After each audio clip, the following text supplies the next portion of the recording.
आप कहते हैं ये भारत राष्ट्र हिंदू राष्ट्र बने, बेझिझक बने। हिंदू राष्ट्र बनेगा, ये जातिवाद, हम जातिवाद के खिलाफ हैं। कब तक गालियां जातिवाद के नाम पर, कब तक राजनीतिक रोटियां सेकी जाएंगी? ये बंद करो अब। कब तक जातिवाद के नाम पर वोट लेंगे? आप ये बंद करो। भारत को हिंदू राष्ट्र बनाओ, सामाजिक समरसता होगी, सब में समानता होगी, सौहार्दता होगी, न पत्थर गलेंगे, न रामचरितमानस जलेगी, न राम के ऊपर कोई टिप्पणी होगी। हिंदू राष्ट्र होगा तो राम राज्य आ जाएगा। भारत विश्व गुरु है।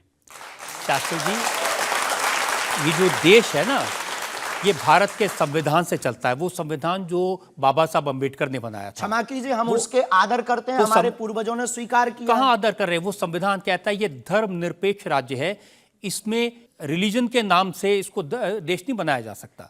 संविधान का प्रथम पृष्ठ ही भगवान राम के चित्र से प्रारंभ होता है। हाँ बिल्कुल, संविधान का प्रथम पृष्ठ, जिस देश का संविधान भगवान राम से प्रारंभ हो, तो क्या वो हिंदू राष्ट्र, राम राज्य नहीं हो सकता है? वही संविधान जो भगवान राम के पृष्ठ से शुरू होता है, वही संविधान कहता है कि भारत एक धर्मनिरपेक्ष हमने ऐसा राज्य सुना है, पढ़ा नहीं है, पूछना नहीं, पंथ निरपेक्ष कहा है। धर्म तो सिर्फ सनातन नहीं, धर्मनिरपेक्ष। हाँ, तो धर्म सिर्फ सनातन है, बाकी सब पंथ। देखिए, और जो देश धर्मनिरपेक्ष नहीं होते, जैसे हमारे पड़ोस में पाकिस्तान धर्म के आधार पर बना, उसका क्या हाल है ये आप देख रहे हैं। देख रहे हैं। लोगों के पास खाने को रोटी नहीं है, आतंकवाद चरम सीमा पर है। जब इस्लाम के नाम पर देश बनेगा, धर्म के नाम पर बनेगा, तो ये होगा। बिल्कुल बात सही है आपकी, लेकिन हम आपको बता दें, बाकी सब पंथ हैं, धर्म सिर्फ सनातन है। देखिए, सुप्रीम कोर्ट के सामने ये मामला आया था और सुप्रीम कोर्ट ने क्या कहा था, एग्जैक्ट वर्ड्स मैं आपको बताता हूं। सुप्रीम कोर्ट ने कहा कि भारत जैसे धर्मनिरपेक्ष देश में धर्म के आधार पर घृणा फैलाने की, लोगों को बांटने की गुंजाइश नहीं है। जी, सुप्रीम कोर्ट तो का ये नहीं करना चाहिए। हमारी तरफ से आदर है, लेकिन भारत हिंदू राष्ट्र था, है, बस घोषणा की जरूरत है। देखिए, आप रंग के नाम पर फिल्मों का विरोध करते हैं। आपने कहा कि ये फिल्म नहीं चलने देंगे। हम सिर्फ सनातन के विरोधियों का विरोध करते हैं।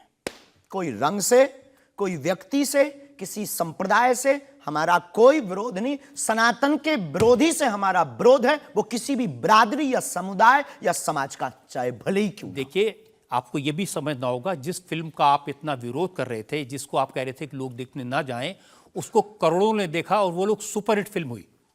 होनी भी चाहिए।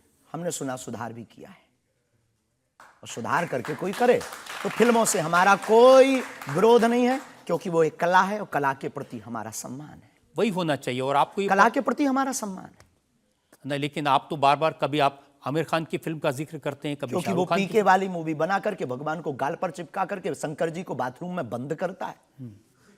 तो क्या ये सही है? जिसके प्रति हमारी आस्था है, लाखों लोग कहेंगे इस बात को सुनने के बाद, जिनके प्रति हमारी आस्था है, उनके साथ ऐसा मजाक किया जाए, भगवान के साथ खिलवाड़ किया जाए, क्या ये सही है? और उसकी बात बोलना अगर विरोध है तो हम मरते दम तक विरोध करेंगे।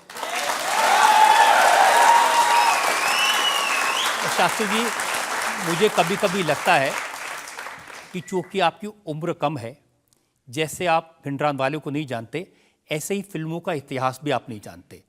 एक फिल्म आई थी बैजू बावरा, उसमें एक भजन था, मन तड़पत हरि दर्शन को आज, जो सबसे हिट था। इसे लिखा शकील बदायूनी ने, म्यूजिक दिया नौशाद ने, गाया मोहम्मद रफ़ी ने। हम आपको बहुत विनम्रता पूर्वक कहें कि हम किसी भी समुदाय के विरोधी नहीं हैं। पुनः हम कहते हैं, हम रहीम को मानने वाले और कबीर का सम्मान करने वाले हैं। हम शेख मुबारक के साथ मित्रता निभाने वाले। ये आपको समझने की जरूरत है, ये मलिक मोहम्मद जायसी और रसखान का देश है, जहां पर उन्होंने भगवान का गुणगान किया। हमने कभी विरोध नहीं किया, सम्मान किया, रसखान के पद गाए। रसखान के प्रति हमारा आदर है, और भारत में सामाजिक सौहार्दता बनी रही, ये हमारी मांग है। और क्या ये नाजायज मांग है? नहीं, जिन आमिर खान का जिक्र कर रहे हैं, उन्होंने जब लगान फिल्म बनाई, उस फिल्म में जो भजन था वो जावेद अख्तर ने लिखा और रहमान ने उसका म्यूजिक दिया। जी, तो उसके प्रति सम्मान है। हमने सुना नहीं है, अभी तक उस फिल्म को देखा नहीं है, पर उसके प्रति हमारा सम्मान है। उसके प्रति हमारा कोई अगर वीडियो के लिए विरोध का मिले तो दिखाइए। मैं भेजूंगा आपको, यही आपकी नहीं, हमारा विरोध उस गाने के प्रति नहीं, उस गाने के प्रति नहीं है। बस हमारा तो सिर्फ सनातन की बात है, फंडा सिर्फ सनातन। सिर्फ मैं कह रहा हूं कि आपको जिसका विरोध करना है उसके बारे में थोड़ी सी जानकारी हासिल कर लीजिए। आपको न मिले तो मुझसे पूछ लीजिए। बहुत अच्छा है, अब आगे से ये कोशिश करेंगे, लेकिन सनातन के लिए पूछ नहीं पाएंगे हम। सनातन पर उंगली उठाएगा तो इधर से भी डायरेक्ट सीधा सा होगा। ऐसा लगता है कि जैसे आपने सनातन धर्म के नाम पर धमकियां देने की दुकान खोल ली है। बहुत अच्छा विषय है।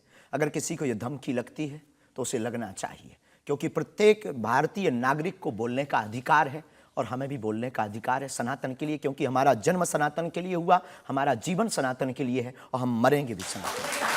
बोलने पर आपत्ति नहीं है, हम धमकी देने पर आपत्ति है। हम धमकी नहीं देते, हम सिर्फ ये कहते हैं कायदे में रहो तो फायदे में रहो। ये भारत राम का देश है, बस हम कायदा सिखाते हैं और गुरु का काम है कायदा सिखाना, धमकी नहीं। गुरु क्या डांट करके धमकी देता है? गुरु धमकी, अगर कुम्हार मटका बनाता है तो भीतर से हाथ भी तो लगाता है।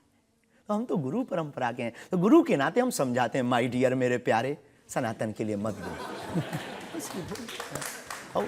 बुंदेली भाषा में ऐसी भाषा बोलेंगे तो अच्छा है। नहीं बोलेंगे पर ठटरी बरे भी नहीं छोड़ेंगे।